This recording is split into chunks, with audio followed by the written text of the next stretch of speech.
Hi. You get freshly showered me today. The energies that are in the collective that I'm picking up on today are a little dense, a little confused. I'm going to ask if you're in a place where you can take a breath with me for a moment to center. If you can do that with me really quick. Just in through the nose for 4, out through the mouth for 4.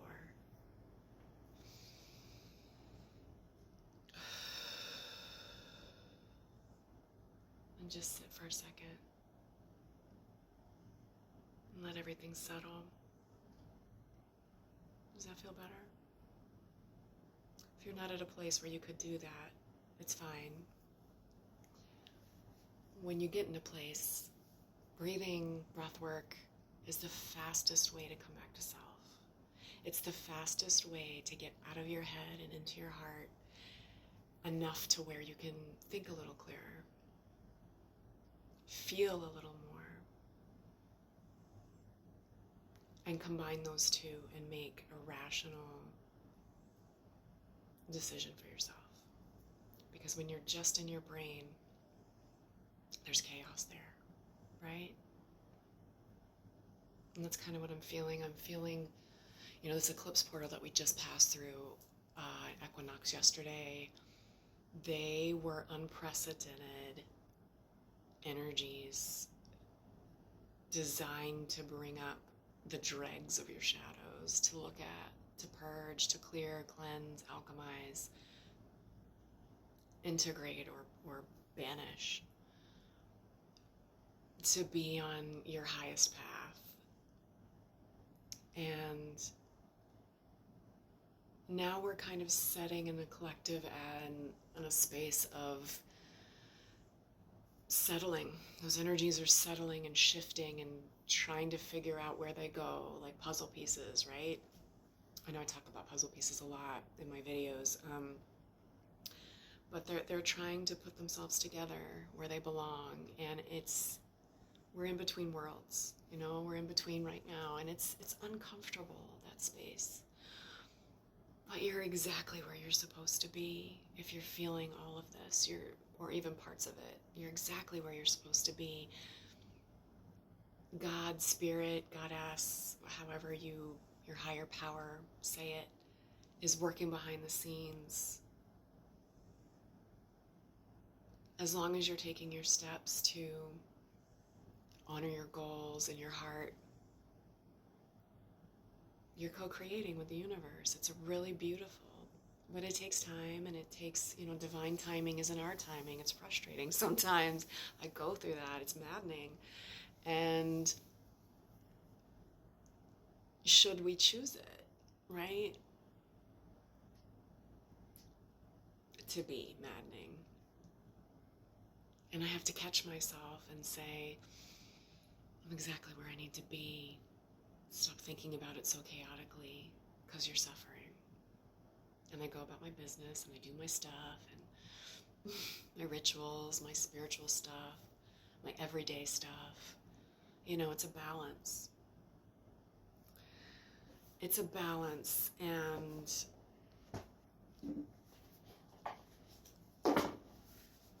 I'd like to get some advice from Spirit as to what we need to know and where we need to move forward at. And I'm going to have to grab a deck over there because I'm guided to one of those too. But let me pull these first. Okay. Spirit, can you give the collective some advice, some guidance as to what you want them to know for their highest good, where we're sitting at right now, what they need to know. Oh, that came out really quickly. What they need to know. Accept. That was the first card that just dropped right in my lap. Accept. May you receive, I'm in the dark kind of, so sorry. May you receive what is coming as it comes. It's kind of just what we were talking about, right? Going with the flow and allowing things to fall into place, and what is, right? In this moment. And just to have the faith that things are happening for us, not to us. For our highest good. Doors are closing and doors are opening, and if the doors are closing, let them. It's for your best, so new doors can open. We have no idea. Our imagination can't fathom what Spirit has in store for us sometimes. Faith is a huge thing to have. Courageous.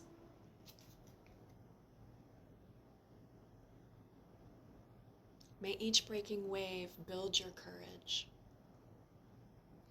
So yeah, each breaking wave, you know, those emotions, we've been talking about that lately, just rising above your emotions, right? Not sitting down in the chaos of them, but being an observer. And when you become the observer, it's really interesting and fascinating because you see your life. You know, our bodies, we're not our bodies, right? We're the spirit inside of our bodies. And our bodies are our avatar. And it's like, I was speaking to a friend last night about this. We're like in a giant video game. And if you can be the observer and pull out and actually say, okay, if I was playing a video game right now, what would I have my character, my avatar, what would I have it do in this moment? How would I direct it? With the joystick or the controller or whatever. And when you think about life like that, because we are one, it's a big hologram, right, of different side quests.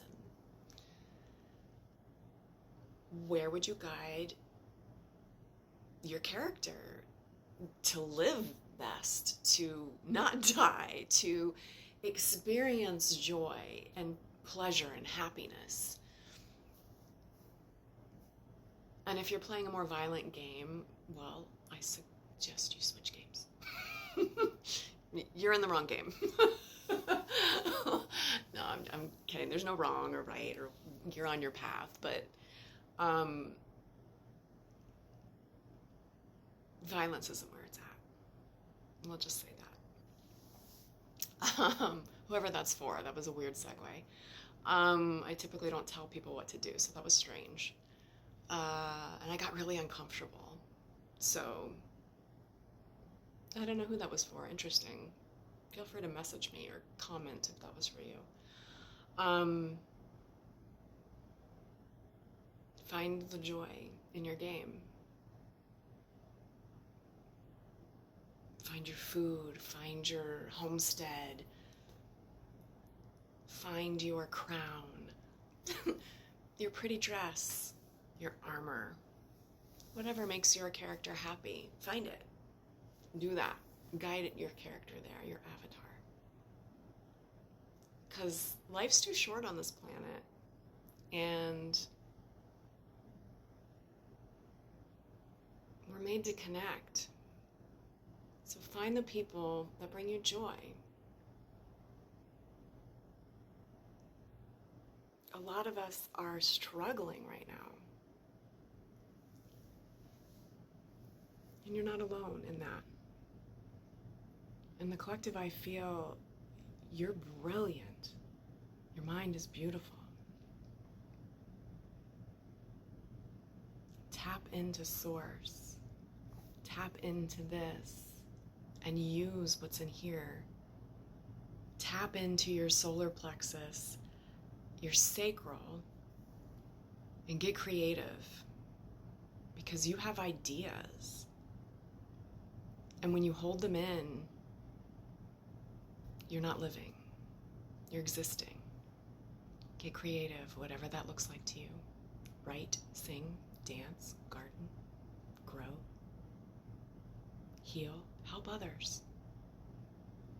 That's a beautiful way to come back to self. You can't be miserable if you're helping others. Gratitude. I love you. Peace.